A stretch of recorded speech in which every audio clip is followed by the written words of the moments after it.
I'm Indra, And I'm Amanda. and we'd like to welcome you to The Messy Middle Matters. Hey, Amanda, how are you today? I'm good. How are you? I'm good. I'm good. Today's topic is self-assessment. It's going to be a fun one. It is. So just to make sure we level set with everyone, self-assessments are tools that are an evaluation of oneself or one's action and attitudes, in particular, one's performance at job or learning a task. So it's really intended for an objective standard. So just so everyone has just like a working definition that we're working with. But Amanda, when you think of self-assessments, what comes to mind? So I'm a millennial, and there was a time where BuzzFeed quizzes were all the rage. Mm-hmm. You take the quiz, you share your results on social media. It was all for fun. What Disney princess are you? What cup of coffee are you? Like, what pizza toppings, fit your personality? And yeah, like that is what comes to mind when I think of self-assessments and like personality quizzes. Yeah. Also, again, millennial, authors, viewpoints aside, Harry Potter. Which house are you? Which house are you? The Pottermore quiz. Which Hogwarts house are you? What did the Sorting Hat put you in? Yeah. And yeah, it was just all for fun. You tell your friends and you talk about it. Yeah, I think that the Sorting Hat is actually a really interesting because, you see people, and it reminds me of one of my when I think of assessments, the scenario that comes up in my mind, like the Sorting Hat. For those of you not familiar with Harry Potter lore, the Sorting Hat helps the students decide which house they're going to be in at this boarding school. And some of the students are thrilled with their selections, and some of the students are like, "The Sorting Hat put me where?" Right. I know, and the categories are like good, evil, smart, and other. Right. That's how it feels when you're getting sorted, right? And when I think of self-assessments, my scenario is I was working at TD Ameritrade. It was our first year having some interns from the Teak Fellowship, which is a program that helps people with great potential find opportunities, whether it's through school or the workplace or whatever it might be. And one of the tools we were using at TDA was StrengthsFinder. So talked to HR and I said, hey, thinking about doing StrengthsFinder with these folks, any concerns? They're like, no, that's great. Do you want my support in the conversation? I'm like, sure. Great. I would love to. I could totally facilitate it on my own, but, would love your support. Gave this to these students or these young adults, rather. Some of them were students, some of them were young adults. They were all in different scenarios. And the despondency from some of them. So StrengthsFinder is a tool that helps you select your top 5 strengths. And like the hypothesis around StrengthsFinder is if you're not 6'6", it's unlikely that you're going to be an NBA star. So why don't you capitalize on your strengths and try and work towards something that aligns with your strengths, right? So all these folks really wanted, I don't remember exactly which strength it was, but they all wanted one particular strength, and most of them didn't get it. And they were so devastated because most of these folks are very community driven, wanting to uplift their community as they were uplifting themselves. And the one attribute or the one strength that they all aligned with that, they're like, oh, they wanted it. And the HR person said to them, he said, just because you didn't get that as one of your top 5 strengths does not mean that it is a strength, right?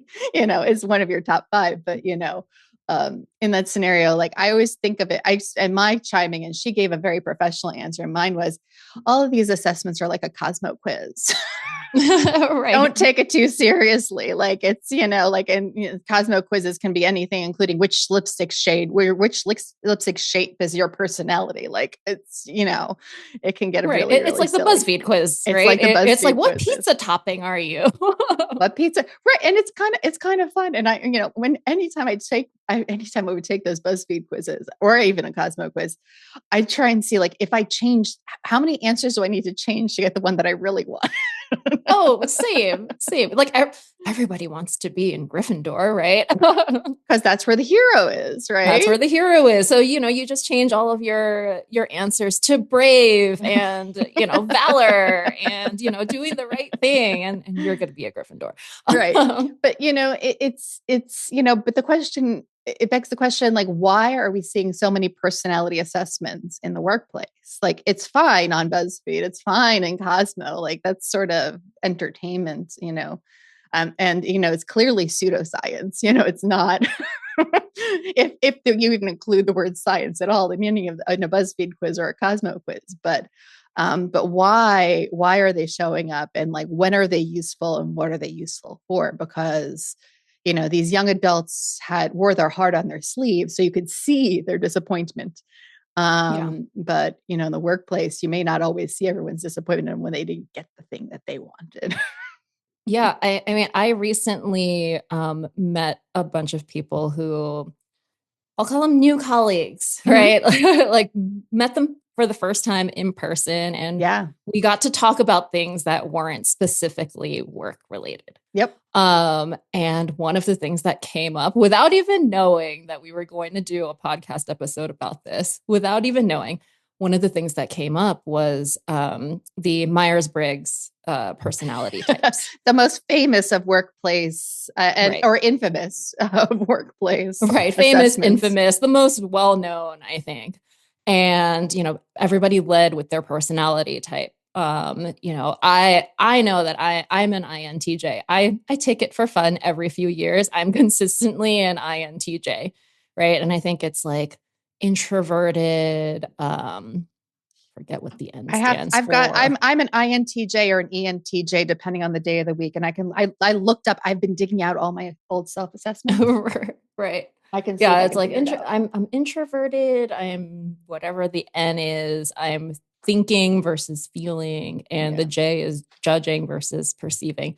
Anyway, like it's a good tool and framework. Like when you're talking to someone new, it's a socially acceptable way to be like, yeah, I'm introverted.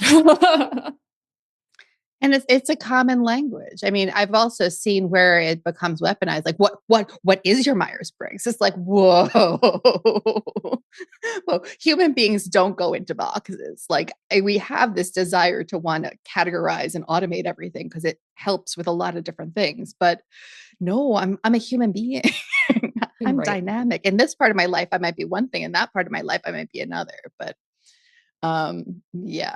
So Yeah, and depending on like where you take, like which site you take the quiz there's on, that too. there's some give you a scale, right?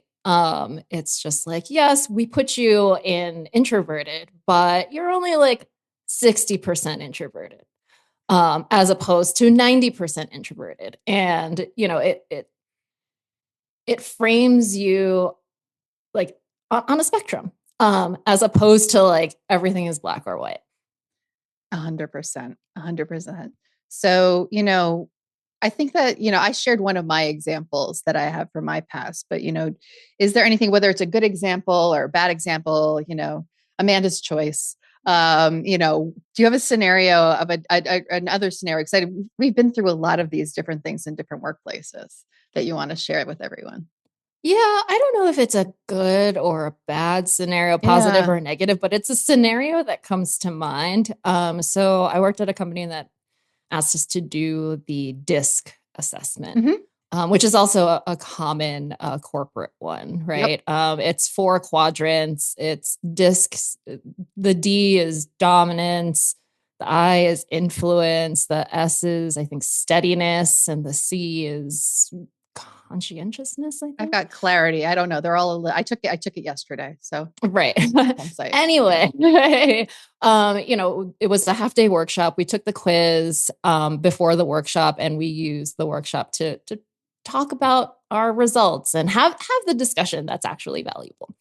And one person on the team got a result that we were all surprised by, including herself. Okay. She read the results and was like, I don't think this is right. I want to say that the test put her in steadiness, which is, like the even tempered, the patient, the accommodating, the democratic. And she was definitely more the opposite end, which is dominance, right? So, direct and results oriented and firm. Mm-hmm. And this comes to mind because I think it highlighted one of the potential flaws of these self assessments, right? Like it's a self assessment. Mm-hmm. So maybe she just wasn't that self aware, or maybe she was just in a sharing collaborative mood when she took the test. Like, who knows? And like there are many reasons the test results were the way they were.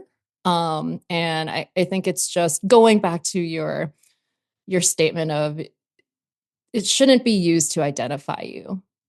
It's just a tool to start conversation.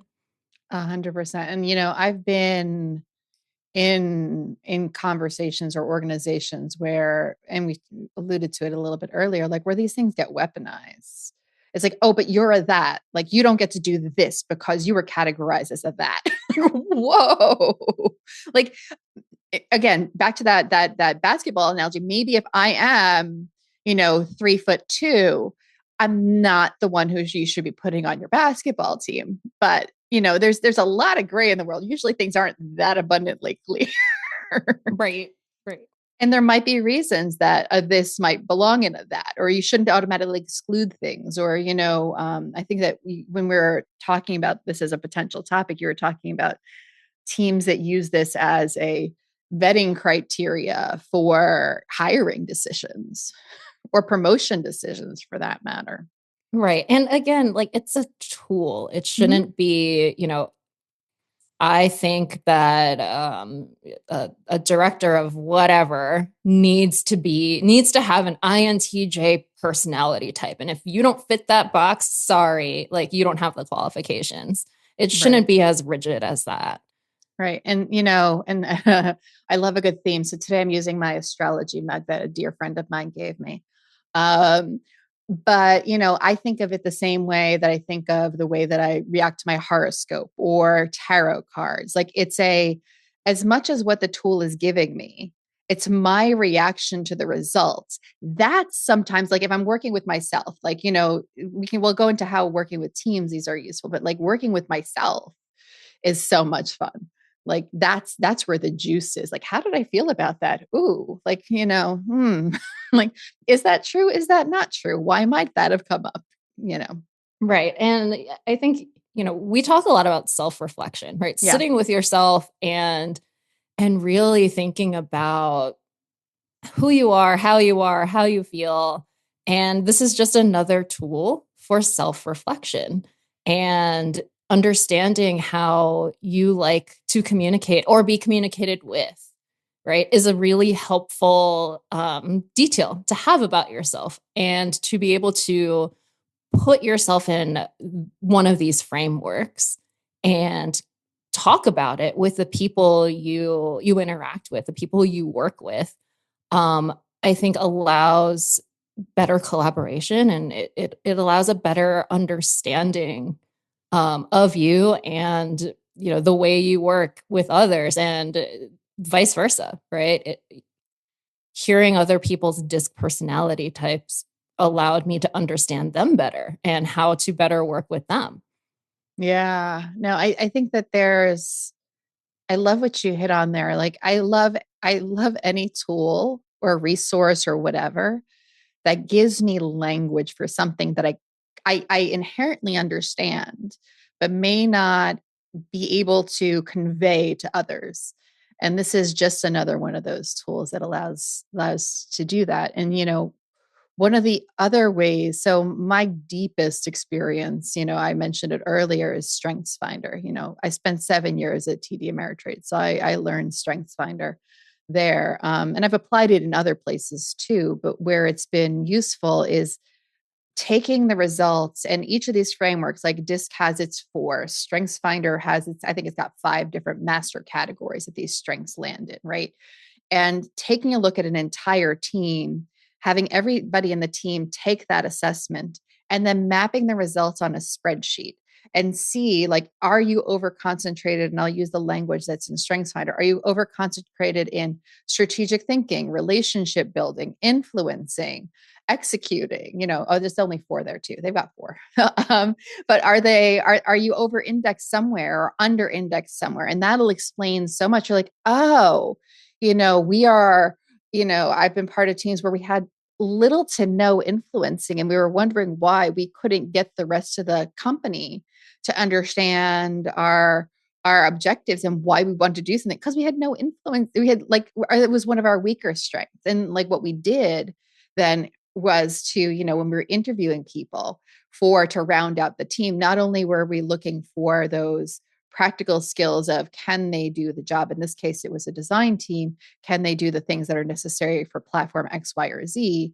But do they have a little bit of, like, and we didn't have them take the assessment, but you get a sense for certain things. Like, did they have a little bit of woo there? Do they have somebody who has and woo is a strengths finder category. It's probably one of my favorite ones to say, woo. And I have no woo. But can we find somebody with some woo that can help us out and round out that skill set and round out our team? Yeah, I like what you touched upon there, about rounding out a team, right? I find this to be most interesting, most helpful Mm-hmm. when it comes to cross-functional teams. Mm. So not just a team of program managers or not just a team of engineers, but the cross-functional team of people in engineering, people in program management, people on the marketing side, people on the sales side, and just rallying around this common language, Mm-hmm, this mm-hmm. framework, and using it to better understand each other and each other's motivations. Yeah, and as you're talking, it also makes me think that it would give me the language. It does give me the language when I'm trying to explain to my team, why do we care about how the sales team feels? Right. Right? It's like, hey, these are all the skills that are necessary. Like, they're low in some of the things we're really strong at, but they're high in some of the things, like I said, woo. I'm sure that most salespeople have got a little bit of woo in them, right? To be able to sell that thing, and just understanding that we want to be well-rounded as an organization. And some of our client base will be also towards some of those things too. And wouldn't it be nice if they were represented in the room in these business discussions? Again, designers like all that kind of stuff, but yeah. Right.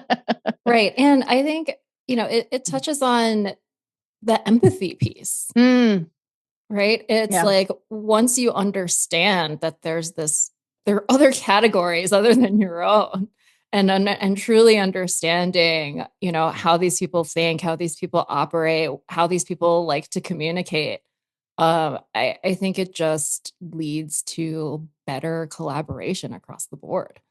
Right. And, the way that the frameworks lay things out, they don't, the best ones don't call one attribute better or worse than the others. They're just different. Yeah. They're Yeah. just different. And so it gets a little bit of the, oh gosh, I can't think of a better phrase. It gets a little bit of the pissing match. Like, we're better than they are. They're better than we are. Like, we're just different. we're just different. Not better, Yeah. not worse, different. Yeah, that reminds me of, we were talking about one of these tests. It's called True Colors. Mm. And I forget the actual category that this person was in, but the conversation went something like, I'm primarily a blue, which means, I value relationships and collaboration, and I'm really low on gold, which means, gold values structure and organization and goals, and that's probably a bad thing, right? And and it's like, no, I'm sure you can value goals and responsibilities and all of those things that make a gold personality a gold, but those just aren't the traits that you naturally are inclined to. Right. And, the more I work with humans, the more I realize, isn't it lovely that there's someone who is the opposite of me? They may not ever be my best friend. Let's be clear. I might need to take them in small doses, but I am so grateful. I'm going to go back to sales teams. Sales teams, they have so much energy to talk to people that I don't. I can't people as much as salespeople do. But I also know that my paycheck doesn't come through if they Right. don't sell and if my teams don't deliver the thing that they sell. So both of us are necessary, you know. But I Yeah. value them. I value them, even if I don't want to spend tons of time with some of them. Yeah. When you said that, what came to my mind was, isn't it nice that there are people who are really good at math? I love a Because good I am finance not. team too. Oh my Hmm. goodness, I love a good lawyer. I mean, there's certain things that compliance people, you just some people will have like an allergic reaction as I'm saying some of these functions, right? But I'm like, no, I love them. I love them. I love that they love to do the thing that they do. And I love the fact that that's not my job. Right.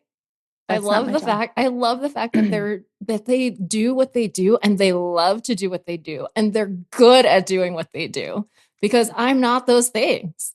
100%, 100%. So I think that, um, you said empathy. I think that the other piece is curiosity. To me, that goes hand in hand with empathy, like entering into a conversation around these assessments with curiosity.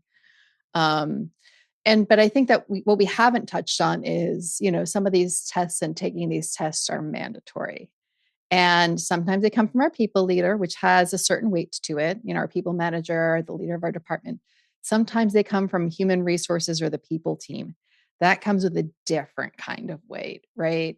And it can feel um, a little bit daunting. It can feel like they're trying to stick you into a little cubby hole because in most cases, I haven't found that that's the case. Like in most scenarios, I have found that that's the case because I, in my experience, HR rolls these assessments out as a tool to help people managers understand their people better. Like that is generally their motivation around these things. And again, that common language, that common reference point. So the whole organization is using a shared vocabulary around things. But it can be a little bit scary and it can be really frustrating when you don't get your results that you wanted. So Yeah. Yeah. And I think the takeaway there is don't attach yourself too closely to your results because like the example I shared, maybe you were just clicking the wrong buttons or you were just having a different kind of day or just thinking about the disc assessment in particular, um dominance mhm. is a loaded word, but that's one of the categories, right? And That I'm is a loaded sure, word. yeah. And Yeah. so, like, it's been a while since I've taken it, but I'm sure the statements on the quiz that identify with that personality type um, read something like, "I have a strong personality," and like words matter. Like that is a strong statement, and like for you to identify with that might not feel good or comfortable, even though that it actually is you. So agreed. Like I took a disc assessment yesterday, as I mentioned earlier, just to you see what that one was like, right? See what the experience is like. And it reminded me of the advice that I give to people when they start to take the Strengths Finder. The Strengths Finder, I think it takes about 15 minutes to complete. It's one of the longer ones to complete. The questions feel redundant, but I think that's part of the design of it. But like taking the test, my advice to everyone is just plow through it. Don't think. Don't think too hard. Don't judge too hard. Just plow through it. It'll be what it'll be. And it's going to be fine because it is a Cosmo quiz. It does not define you, and whatever comes back is an opportunity for me to look at. And, like if they want to call me, there's an assessment that called me an avant garde. And I've got very strong feelings around the words avant garde. But I'm like, avant garde. Like, I don't identify myself as that. Like, I think of art and fashion and flam. Like, again, anyway, I've digressed. don't attach yourself. Take that avant-garde thing. Okay, so they said I'm an avant-garde. Fine. Like that doesn't define me. I define me, you know. And if it is something that is being used in a way that's disadvantaging you, that's your opportunity to talk to your people manager, talk to your mentor, talk to your partner in HR or your people team. Different organizations call them different things, and say, hey, this is my experience of what's going on. Can I get a new one and maybe take a new assessment? Or is there a different assessment that would help me better understand because the tool is not serving me? Yeah, totally. And we mentioned this before, but I think it's important to call out that it's the discussion that this sparks that's the value, right? Like 100%. just coming to the table and being like, I'm primarily, a dominant type, or I'm an INTJ, and then just leaving it at that. That's not helpful. What does that mean? Right. That's not helpful. I think, just leading with curiosity, talking about it. And I'm sure I keep on using INTJ because that's the type that I am. And those are the letters that roll off the tongue for me. Yeah. But there are others who are INTJs and they're different from me. Like, your score on each of the categories can be different. And so I think it's just important to understand that it's just a framework. It's not, it's not an assignment of what kind of person you are. It's not set in not stone. A value. No. It's not a value. It's just something to spark conversation and to get to know each other better. Yeah.